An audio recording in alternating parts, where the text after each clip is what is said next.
Hey guys, welcome back to my channel. Before we jump into the video, make sure that you like and subscribe to the channel and make sure that you hit that chime button so that you can see when I post new content coming weekly. I'm excited, so let's get into the video. I read a very interesting article today in MSNBC that said 84% of first-time sellers regret selling their home and felt like they should have gotten more for their home. So let's talk about that. The article talks about they felt like they could have got more money on the market. They may have felt like they missed the wave of the pandemic market. They felt like maybe their house wasn't marketed well enough, things like that. So let's talk about, if you are selling your home for the first time, what should you be looking for? What questions should you be asking? And really, what should you know when you are a first-time seller? I know we have a lot of content about first-time home buyers, but if you're a first-time home seller, what should you be doing? What should you look for? What questions should you be asking? So first things first, hire a good real estate agent. I know we say that a lot, and being honest, I'm a real estate agent, so I'm a little biased by that, but hire a good real estate agent. It is very, very important. Who you hire matters, and I'll tell you why. So when it comes to me and working with my clients, you get a few things when I'm selling your home. First and foremost, you have a realtor that has over $100 million of real estate sold in his career, so I know what I'm doing in selling a home. Second, I have a reputation in the industry. People know that if my name is on a house, it's gonna sell, and typically it's gonna sell for the most. Reputation actually matters. And then three, you get my social media following too, so you get a very wide distribution of your home. When we list your house, we put it on the MLS so people will see it, first and foremost.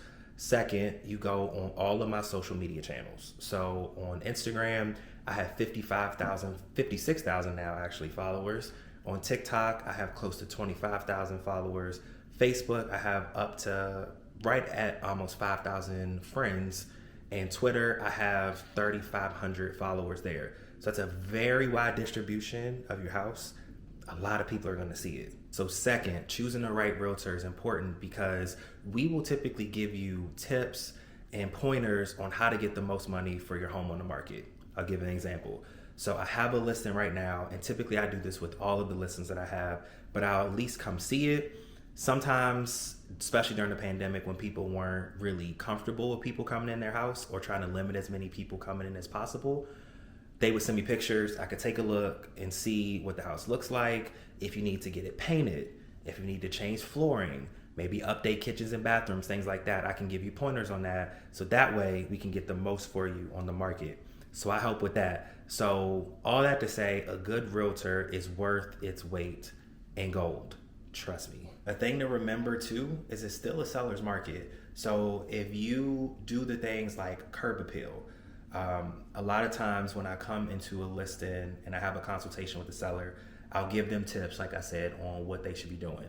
The biggest things typically is, of course, get the house professionally cleaned. That's the first thing. Second, we look at the flooring, things that you'll actually get money back with if you do them. So flooring will always get you a return. Updating kitchens and bathrooms, because those are typically the two rooms that will sell a house. Kitchen and bathrooms, as crazy as that may sound when it comes to bathrooms, those are the two rooms, your primary suite, bathrooms, and kitchen. Those are the rooms that will typically sell a house. So I will tell them, if they need to update those things, I help them with that. Flooring, paint will help as well too. Doing curb appeal, so making sure your grass is cut, the landscaping looks good, things like that. If you do all those things, you should maximize your profit, and you should be able to maximize how much you buy or sell your house for, and you'll maximize how much someone buys your house for, because at the end of the day, we want to make sure that you get the most money that you can for your house, and we sell the house for you for as much as we can, for as little stress on you as we possibly can. Next thing, people may have felt like they missed out on the market, the pandemic market. Here's the thing about the pandemic market, guys. I don't know if that market's ever gonna come back. You had historically low interest rates, so that made a lot of people wanna buy. Then you also had a really short, small amount of inventory on the market, All those buyers plus very low interest rates plus not enough homes means that the price of homes went through the roof. That was kind of a perfect storm for sellers. I don't know if that's ever going to come back. Interest rates are in the 7s, whereas back then they were in the 2s and 3s, sometimes even in the 1s, just depending on what your credit score was. I don't know if that's ever going to come back. Rates are in the 7s right now. They've kind of fluctuated between the 6s and the 7s. Don't know if that's going to come back. Really kind of a perfect storm for sellers. Don't feel like you missed out on that, because while on the sell side, you were maximizing your money, on the buyer side, if you were buying a home, you were going to have to spend and go above list price because there were so many people trying to buy. You couldn't just come in at list price. You had to go, just like when you sold your home, you got over list price for the most part. When you're buying a home, you had to go over list price too. So don't feel like you missed that wave. Not sure if it's going to come back, but the best time to sell your home, especially if it's your first time selling, the best time and only time, in my opinion, is whenever you feel like you're ready. It's dangerous trying to time the real estate market because there's never a perfect time. Even when you felt like the real estate market was going, super hot during the pandemic, if you weren't ready to sell at that point, that wasn't the right time for you. So don't feel like you missed the wave just because it's not the pandemic market anymore.